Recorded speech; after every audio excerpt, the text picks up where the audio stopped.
Hey guys, welcome back to my channel. मैं हूं स्नेहा सिंह और आज हम लोग पढ़ने वाले हैं द्विनिषेचन या दोहरा निषेचन को, जिसे हम लोग कहते हैं डबल फर्टिलाइजेशन। ओके, तो बहुत ही इंपॉर्टेंट टॉपिक है और बहुत ही इजी टॉपिक है वो होने वाला है, क्योंकि इसके लिए जितनी भी चीज़ें थी पढ़ने के लिए वो सभी हम लोग पहले पढ़ चुके हैं। ओके, तो ये हमारा बहुत इजी तरीके से फिनिश हो जाएगा, सो डोंट वरी। और हम लोग डबल फर्टिलाइजेशन में पढ़ने वाले हैं कि अब निषेचन की क्रिया कैसे होती है और डबल फर्टिलाइजेशन इसे क्यों कहा जाता है। ठीक है, क्योंकि नॉर्मली हम इसे निषेचन या फिर फर्टिलाइजेशन कह सकते हैं, क्योंकि हम लोगों ने क्या पढ़ा कि नर युग्मक बनते हैं। ठीक है, मादा युग्मक में हम लोगों ने मेगा स्पोरोजेनेसिस पढ़ लिया, ठीक है, माइक्रोस्पोरोजेनेसिस पढ़ा, तो इन दोनों में हम लोगों ने मेल गैमेट्स का फॉर्मेशन देखा था। ठीक है, तो अब तो सीधा निषेचन होना चाहिए। तो इस निषेचन को ऐसा क्या खासियत है इस निषेचन में या फिर इस फर्टिलाइजेशन में कि इसको डबल फर्टिलाइजेशन या फिर द्विनिषेचन कहा जाता है। ओके, तो चलिए शुरू करते हैं। तो हम लोगों ने इसे पढ़ने से पहले हम लोगों ने ये भी जान लिया कि परागकण जब स्त्री केसर पे आता है, स्त्री केसर की वर्तिकाग्र पर आता है, तो कैसे उसका अंकुरण होता है, कौन कौन से केमिकल्स रिलीज किए जाते हैं ताकि उसका अंकुरण आसानी से हो सकता है। ओके, कैसे जो फीमेल पार्ट होती है हमारी मेल गैमेट को, यानी कि हम बोल सकते हैं, या फिर मेल गैमेटोफाइट परागकण को कैसे पहचानती है कि वो उसी जाति का है, उसी स्पीशीज का है या नहीं।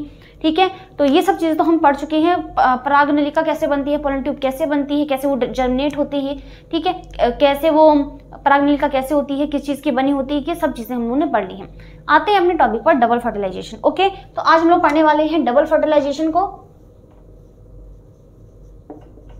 डबल फर्टिलाइजेशन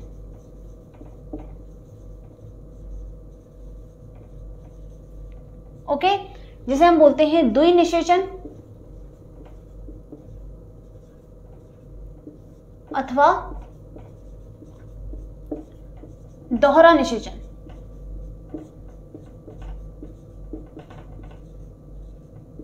ओके, जिसे हम बोलते हैं द्विनिषेचन अथवा दोहरा निषेचन। तो क्या होता है डबल फर्टिलाइजेशन? नाम से क्लियर है कि दो बार यहां पर क्या होगा, फर्टिलाइजेशन होगा। ठीक है, स्ट्रक्चर बना लेते हैं, संरचना बना लेते हैं। तो सबसे पहले तो हम बना लेते हैं ओव्यूल। ओव्यूल में ही जो है फीमेल जो गैमेट्स हैं वो प्रेजेंट हैं। ठीक है, तो जो हमारा, तो ये क्या है, ओव्यूल है।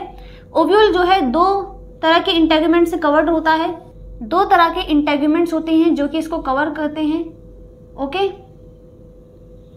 तो दो इंटेगुमेंट्स होते हैं, एक हमारा होता है इनर इंटेगुमेंट, एक होता है आउटर इंटेगुमेंट। ठीक है, अंतः अध्यावरण और बाह्य अध्यावरण। ओके, तो ये है हमारा बाह्य अध्यावरण। चलिए, इसके बाद नामकरण कर देते हैं। पूरा तो क्या है, ओव्यूल है। ठीक है, ये हमारा क्या है, ओव्यूल है, यानी कि बीजांड।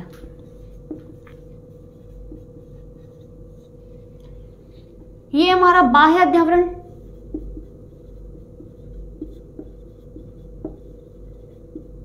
अध्यावरण। ओके, जिसे हम लोग आउटर इंटेगुमेंट बोलते हैं, आउटर इंटेगुमेंट। ओके, इसके अंदर वाला होता है इनर इंटेगुमेंट, इसको हम बोलते हैं अंतः अध्यावरण, इनर इंटेगुमेंट।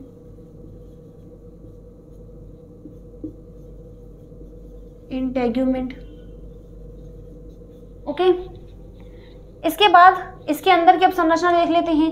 सबसे पहले तो हम इसके पॉइंट्स, इसके पोल की बात कर लेते हैं, इसके ध्रुवों की बात कर लेते हैं। तो यहां तो होता है बीजांड द्वार, यहां होता है बीजांड द्वार, और इंग्लिश में से कहते हैं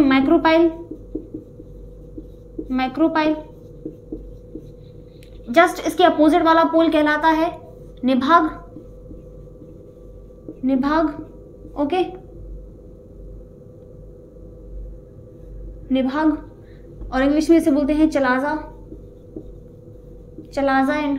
ठीक है, अब इसके अंदर की संरचना है, यहां पर होती हैं तीन प्रतिमुख कोशिकाएं, यहां होती है तीन प्रतिमुख कोशिकाएं। ओके, ये क्या है, ये तीनों है प्रतिमुख कोशिकाएं। ठीक है,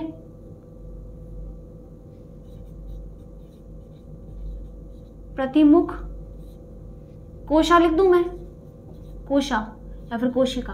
ठीक है, पूरा लिख देते हैं। प्रतिमुख कोशिकाएं जिन्हें हम लोग एंटीपोडल सेल बोलते हैं, एंटीपोडल्स बोल देती हैं। ठीक है, बीच में हमारा होता है पोलर न्यूक्लियाई, ठीक है, और इसका cytoplasm polar nuclei with cytoplasm, यहाँ पर एक सेल होता है, ठीक है, उसके बारे में भी समझा था हम लोगों ने, लेकिन वो मैं अभी नहीं बता रही हूँ, अभी हमें पोलर न्यूक्लियाई को ही समझते हैं, ठीक है। तो ये है पोलर न्यूक्लियाई, ठीक है, इनको हम बोलते हैं पोलर न्यूक्लियाई। ये है पोलर न्यूक्लियाई यानी कि ध्रुवीय केंद्रक, ध्रुवीय केंद्रक यानी कि पोलर न्यूक्लियाई, ओके।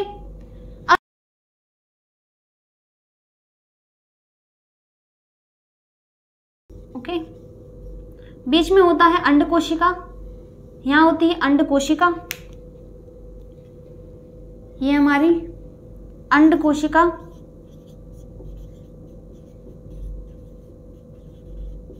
और इंग्लिश में इसे बोलते हैं, और इसे हम बोलते हैं एग, ओके।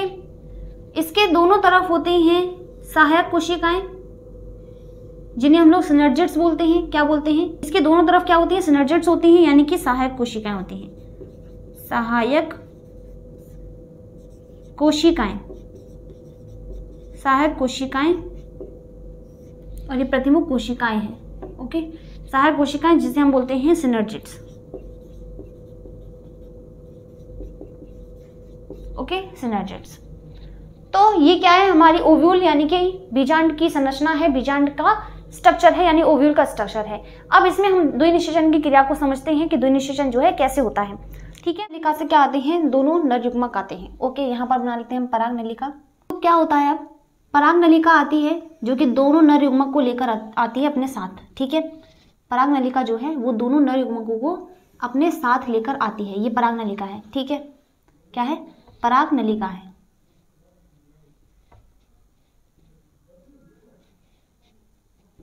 ये रेड वाली पराग नलिका है, ठीक है। इसको मैं ऐसे ऐसे कर दूं, ये हमारी पराग नलिका है, ये हमारी पराग नलिका है, ठीक है। ये अपने साथ लेकर आती है दो नर युग्मकों को। देखो मैंने यहाँ पर बताया था, जब हम लोगों ने परागकण की संरचना पढ़ी थी, तो मैंने क्या बताया था कि हमारे जो परागकण होता है, ओके, परागकण होता है, ये हमारा क्या होता है? मेल गैमेटोफाइट का काम करता है, यानी कि नर युग्मक उद्भिद है, यानी कि जिसके अंदर क्या होते हैं? नर युग्मक होते हैं, ठीक है। तो मेल गैमेट जो है इसके अंदर प्रेजेंट होते हैं।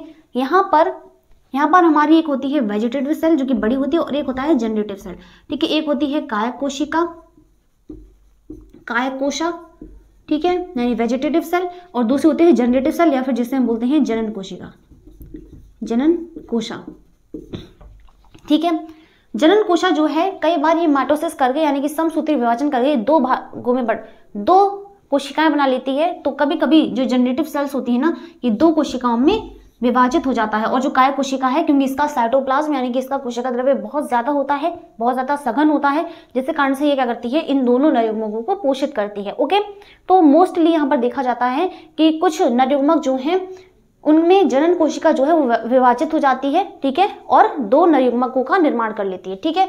तो यहाँ पर जो है दो नर युग्मक जो है हमारी किसकी मदद से? पराग नलिका की मदद से कहाँ आते हैं? हमारे ओव्यूल यानी कि बीजांड में प्रवेश कर जाते हैं, ठीक है। इसके बाद यहाँ पर हमारी जो सहायक कोशिकाएं होती हैं, अंड कोशिका के आसपास जो सहायक कोशिकाएं होती हैं, इनके पास एक संरचना होती है जिसे हम फिलीफॉर्म एपरेटस बोलते हैं।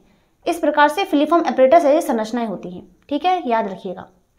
क्या होती है? फिलीफॉर्म एपरेटस होते हैं, जिन्हें हम लोग तंतु रूपी सामुच्चय बोलते हैं। क्या बोलते हैं? तंतुमय सामुच्चय, जिसे हम क्या बोलते हैं? तंतुमय सामुच्चय बोलते हैं।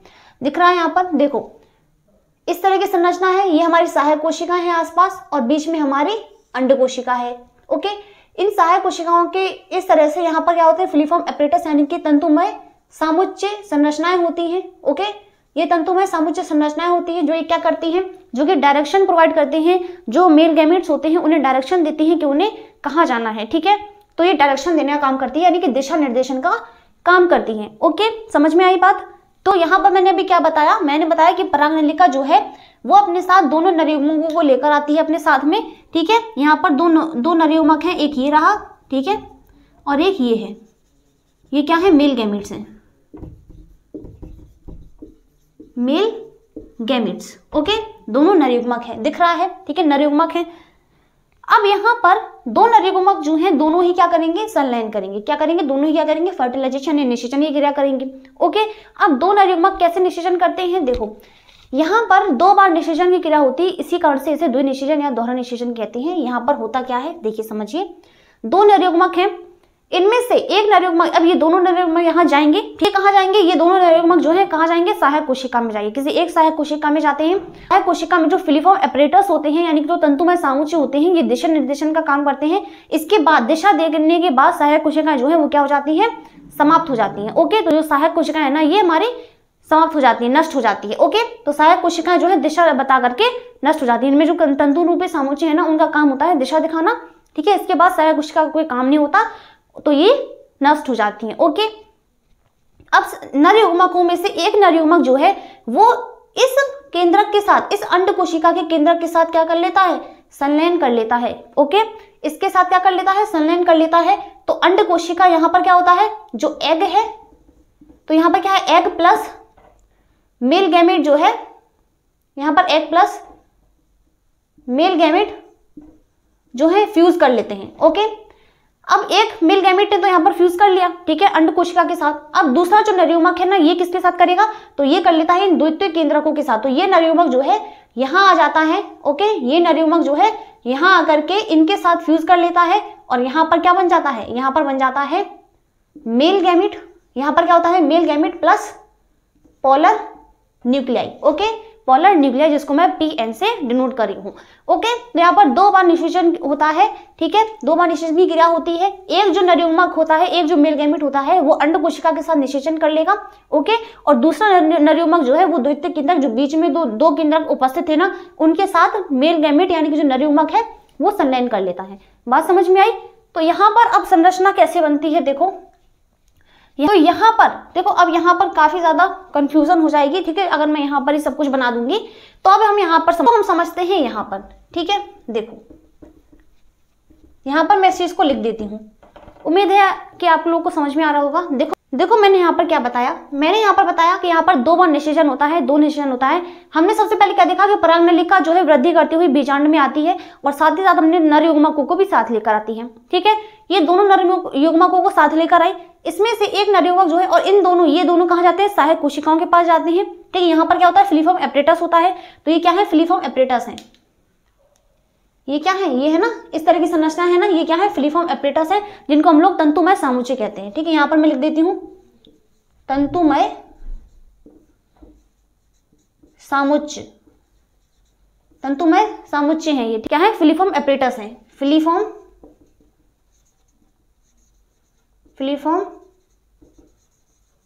एपरेटस।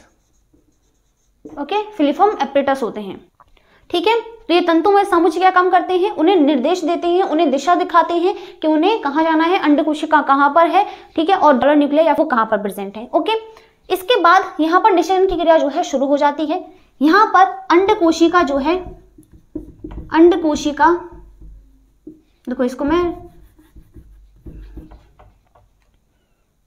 तो यहाँ पर निषेचन में अंड कोशिका, अंड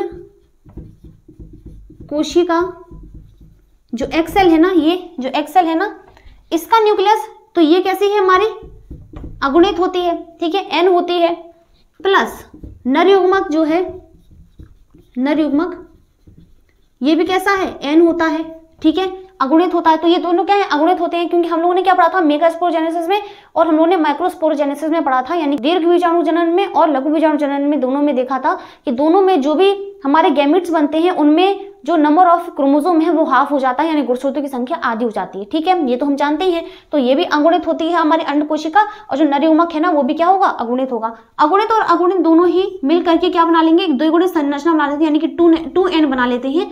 और ये क्या है हमारा, युग्मनज है, युग्मनज बनाते हैं। ओके, जायगोट बना लेते हैं, और ये जायगोट के बाद ये क्या बनता है, जायगोट के बाद क्या बनता है, भ्रूण बनता है। क्या बनता है, भ्रूण, यानी कि एम्ब्रियो बनता है। ओके, एम्ब्रियो बनता है। तो यहां पर तो मेनली जो फर्टिलाइजेशन हुआ इसे हम लोग ट्रू फर्टिलाइजेशन कहते हैं। ओके, तो इस प्रोसेस को हम क्या बोलते हैं, ट्रू फर्टिलाइजेशन बोलते हैं। इसे हम क्या बोलते हैं, ट्रू फर्टिलाइजेशन। फर्टिलाइजेशन देखिए, फर्टिलाइजेशन यानी कि सत्य निषेचन, क्या बोलते हैं, सत्य निषेचन। ओके, और देखो सिनगेमी क्या कहा जाता है कि हम ट्रू फर्टिलाइजेशन को ही सिनगेमी बोलते हैं। एक्चुअल में सिनगेमी जो है 2 बार होती है, संयुग्मन जो है 2 बार होता है। ओके, एक तो होता है कि हमारा नर युग्मक जो है वो अंडकोशिका के साथ संयोग कर लेता है, तो पहला नर युग्मक अंडकोशिका के साथ संयोग कर लेता है और क्या बनाता है, द्विगुणित संरचना बना लेता है, और जो कि बाद में भ्रूण में परिवर्तित हो जाती है, भ्रूण बना लेगा, एम्ब्रियो बना लेगा। दूसरा संयुग्मन या फिर दूसरा जो सिनगेमी है वो सेकंड सिनगेमी ये होती है कि सेकंड सिनगेमी में क्या होगा कि जो हमारा मेल गैमीट है, दूसरा वाला मेल गैमीट, एक ने तो इसके साथ अंडकोशिका के साथ निषेचन कर लिया, और जो दूसरा हमारा नर युग्मक था वो इस पोलर न्यूक्लियाई के साथ, यानी कि हमारा ध्रुवीय केंद्रक है ये, क्योंकि दोनों कैसे होंगे, दोनों अगुणित होते हैं। ध्रुवीय केंद्रक जो है ये 2 हैं, 2 न्यूक्लियस होते हैं, क्योंकि मैंने क्या बताया था कि जो हमारा भ्रूणकोश होता है, जो हमारा बीजांड होता है, जो हमारा भ्रूणकोश होता है, ये भ्रूणकोश की संरचना है। देखो पूरा हमारा बीजांड है और बीजांड के अंदर ही क्या होता है, भ्रूणकोश होता है, यानी कि एम्ब्रियो सैक होता है। ओके, तो इस एम्ब्रियो सैक जो है हमारा भ्रूणकोश कैसा होता है, हमारा भ्रूणकोश 8 केंद्रकीय और 7 कोशिकीय होता है। ठीक है, कैसा होता है, 8 केंद्रकीय होता है और 7 कोशिकीय होता है, क्योंकि 3 केंद्रक इनके, ठीक है, ये 3 प्रतिमुख कोशिकाओं के, तो इनके पास भी क्या है, केंद्रक है, तो 3 केंद्रक इनके हो गए।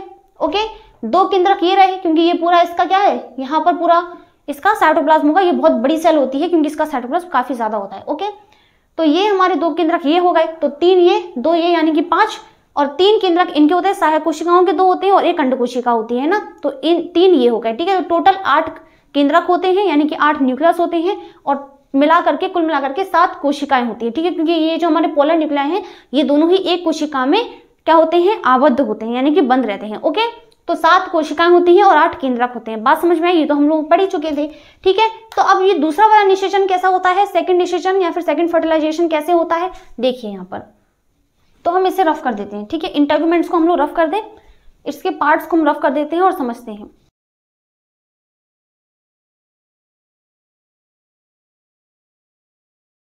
देखिए, अब सेकंड जो फर्टिलाइजेशन है वो कैसे होता है, ध्रुवीय केंद्रक के साथ ध्रुवीय, देखो इनको मैं रफ कर देती हूँ ताकि आप कंफ्यूज ना हो। ठीक है, ये इन एरोज को, चलिए, ध्रुवीय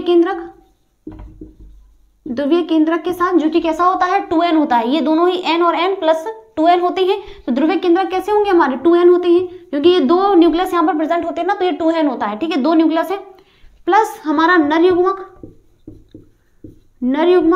और नर युग्मक कैसा है हमारा, हैप्लॉइड है, यानी कि अगुणित है, ये द्विगुणित होता है और ये अगुणित होता है। ओके, तो ये मिल करके क्या बनाते हैं, त्रिगुणित संरचना बनाते हैं।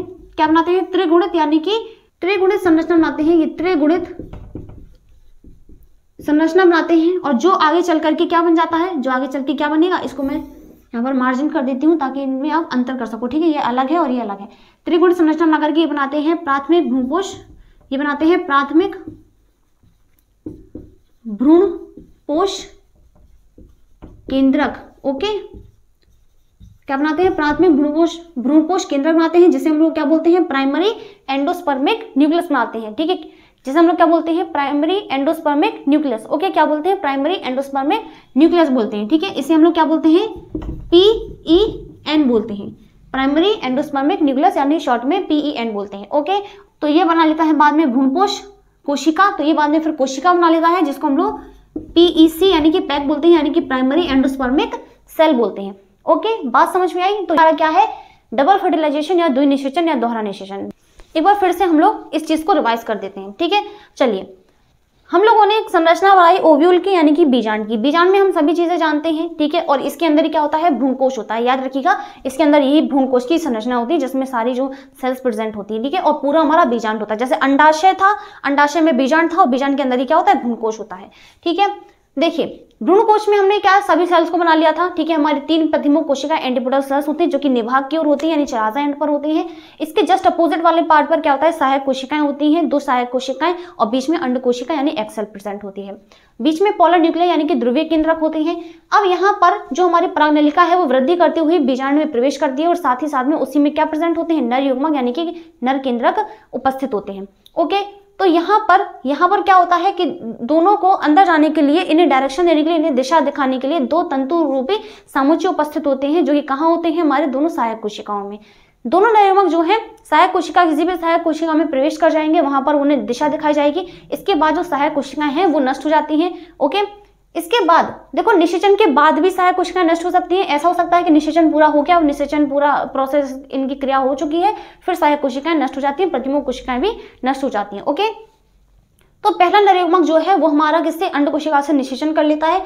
अंड कोशिका से निषेचन करके नरयुग्मक जब निषेचन करता है तो दोनों ही कैसे हैप्लॉइड है, और हैप्लॉइड जब संरचनाएं मिलेंगी तो ये क्या बनाएंगे, डिप्लॉइड बना लेंगी, जिसको हम लोग युग्मनज बोलते हैं। और युग्मनज से क्या बनेगा, भ्रूण बनता है, यानी एम्ब्रियो बनता है। और अब भ्रूण के बाद क्या बनता है ये मैं आपको नेक्स्ट वीडियो में बताऊंगी, जब हम लोग पोस्ट फर्टिलाइजेशन इवेंट्स को पढ़ेंगे, ठीक है, यानी कि निषेचन पश्चात घटनाओं के बारे में पढ़ेंगे। ओके, तो यहाँ पर सत्य निषेचन होता है क्योंकि यहाँ पर अंड कोशिका से निषेचन हुआ है। ओके, इसके बाद दूसरा निषेचन होता है पोलर न्यूक्लिया यानी कि ध्रुवीय केंद्रक के साथ। तो ध्रुवीय केंद्रक कैसा होता है, डिप्लॉइड होता है, क्योंकि यहाँ पर 2 केंद्रक होते हैं।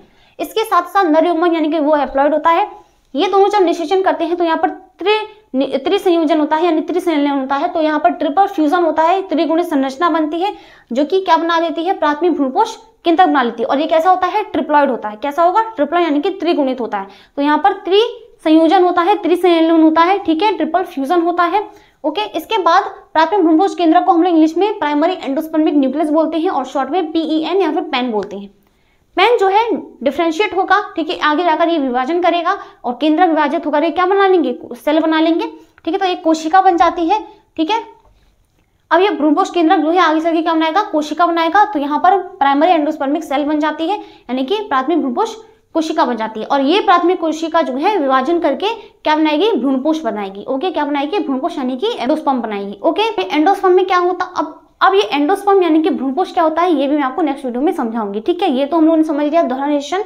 अगर मैं सारी चीजों को इस वीडियो में इंक्लूड कर दूंगी तो आप कंफ्यूज हो सकते हो, सो हम लोग इसे नेक्स्ट वीडियो में डिस्कस करेंगे, ठीक है। उम्मीद करती हूँ कि आप लोग को डबल फर्टिलाइजेशन का जो कॉन्सेप्ट है वो क्लियर हुआ होगा, ठीक है। तो ये होता है डबल फर्टिलाइजेशन। तो मिलते हैं अब अगली वीडियो में, इसी को हम कंटिन्यू रखेंगे, आगे के टॉपिक्स को समझेंगे। तब तक के लिए bye bye, take care and thank you so much.